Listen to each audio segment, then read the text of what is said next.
কিছু কিছু শাশুড়ি আছে ছেলের বউ আসার আগে সংসারে কিছু যায় জিনিস জোড়ালে পরে ছেলের বউ আসার পরে বলে এই জিনিসগুলো আমি অনেক কষ্টে জড়িয়েছি, এই জিনিসগুলো আমার। কিন্তু আমার মনে একটা প্রশ্ন, এই জিনিসগুলো যদি ছেলের বউদের জন্য নাই করে তাহলে জিনিসগুলো কার জন্য জড়িয়েছে? তারা কি এই জিনিসগুলো নিয়ে কবরে যাবে, নাকি তারাই শুধুমাত্র এই জিনিসগুলো ব্যবহার করতে পারবে? একটু বলে যাও তো আপুরা। বাসা চেঞ্জ করে নতুন বাসাতে উঠেছি। আগের ডাইনিং টেবিল, খাট, ড্রেসিং টেবিল আমি পাঠিয়ে দিয়েছি আমার গ্রামে শ্বশুর বাড়িতে। ওগুলো আমার শাশুড়ির জড়ানো ছিল, অনেক কষ্টে নাকি সেগুলো জড়িয়েছে, তার জিনিস, অনেক কষ্টের জিনিস। প্রায় সময় আমাকে বলতো, তাই আর আমার মনটা মানলো না, ভাবলাম তার জিনিসটাকে পাঠিয়ে দেই। আসলে যখন আমি বাসাতে উঠি তখন সবকিছু কিনে ওঠার মতো সামর্থ্য আমার ছিল না। তখন তোমাদের ভাইয়ার পরিস্থিতিও ভালো ছিল না, খুব কষ্টে আমরা দিন পার করেছি তখন। আর ওই জিনিসগুলো আমার হাজবেন্ডের টাকা দিয়ে কেনা, কিন্তু কি আর করার, তখন তো আর আমার হাজবেন্ড বিয়ে করেনি, তাই ওই জিনিসগুলো আমার শাশুড়ির হয়েছে। আর শাশুড়ির এই কয়টা জিনিসের জন্য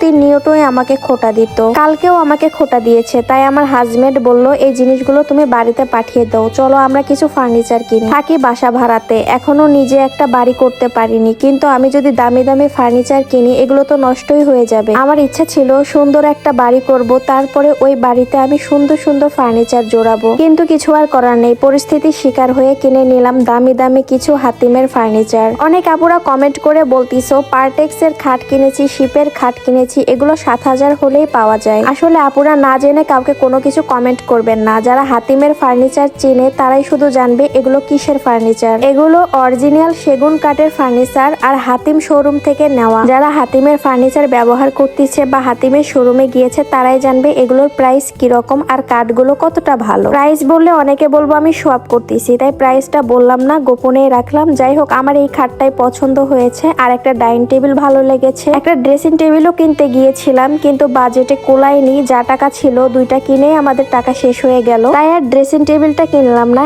একটা শখ অপূর্ণই থেকে গেল। ইনশাআল্লাহ একদিন ওইটাও কিনে ফেলবো। ওখান থেকে যাই কিনবো প্রয়োজনে একটু দেরি করে কিনবো, তারপরেও আমি ভালো জিনিসটা কেনারই চেষ্টা করব। এখন আমার এই সংসারটা শুধুই একান্তই আমার, কেউ বলতে পারবে না এই সংসারে কারো অধিকার আছে বা এই জিনিসটা আমার। সব কাজ শেষ করলাম, নতুন বাসায় গোছিয়ে অনেক কাজ করেছি, তাই ভাবলাম একটু স্কিন কেয়ার করি। হোয়াইট আরোরা ক্যারেট সোপ, এই ক্যারেট সোপটা দিয়েই আমি প্রতিদিন আমার ফেসটাকে এভাবে ধুয়ে ফেলি, কারণ ইদানিং অনেক ধুলাবালুর কাজ করতে হচ্ছে আর আমার ফেসে ধুলাবালু গেলেই অ্যালার্জির প্রবলেম হয়। কিন্তু এই হোয়াইট আরোরা ক্যারেট সোপ ব্যবহার করার পর থেকে আমার অ্যালার্জি প্রবলেম গুলো দেখা দিচ্ছে না, প্লাস আমার ফেসটা অনেক ক্লিন থাকে, অনেক ব্রাইট থাকে। হোয়াইট আরোরা ক্যারেট সোপ ব্যবহার করলে যে কোনো ডার্ক স্পট রিমুভ হয়ে যাবে, তোমাদের ফেসটাকে 3-4 শেড ব্রাইট করবে, তোমাদের ফেসের ব্রণও চলে যাবে, প্লাস তোমাদের স্কিনটাকে হেলদি রাখবে, ব্রাইট রাখবে। তাই তো আমি এই হোয়াইট আরোরা ক্যারেট সোপটাই ব্যবহার করি। এই তো হোয়াইট আরোরা ক্যারেট সোপ দিয়ে আমি মুখটাকে ধুয়ে নিলাম। দেখো আমার মুখটা কতটা ক্লিন হয়েছে, আগের থেকেও অনেকটা ব্রাইট হয়ে গিয়েছে। ভালোভাবে মুখ ধুয়ে আমি ফ্রেশ হয়ে চলে আসলাম। শরীরটা অনেক ক্লান্ত,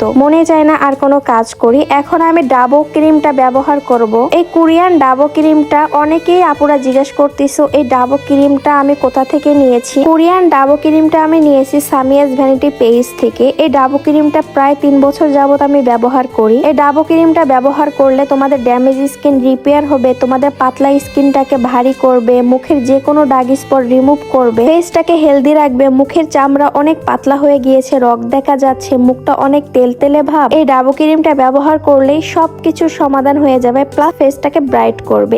এজন্য আমি এই ডাবো ক্রিমটাই ব্যবহার করি সব সময়। রাত 2-3 পর্যন্ত রাত জাগার পরেও আমার চোখের নিচে কোনো কালো দাগ নেই, কারণ আমি এই আই ক্রিমটা ব্যবহার করি। যেসব আপুরা প্রবাসীর বউ আছো বা অনেক রাত জাগতে হয় তাদের জন্য বেস্ট সলিউশন হচ্ছে এই আই ক্রিমটা। এই আই ক্রিমটা ব্যবহার করলে চোখের নিচে সব কালো দাগ দূর হয়ে যাবে। আর এই 3টা কম্বো আমি নিয়েছি সামিয়াস ভ্যানিটি পেজ থেকে। অবশ্যই অরিজিনাল প্রোডাক্টগুলো ব্যবহার করতে হবে। এই অরিজিনাল প্রোডাক্টগুলো তোমরা পেয়ে যাবা সামিয়াস ভ্যানিটি পেজে। আর আমার পেজের নাম বললে অবশ্যই থাকছে বিশেষ ডিসকাউন্ট। এখন অর্ডার করে ফেলো সামিয়াস ভ্যানিটি পেজে।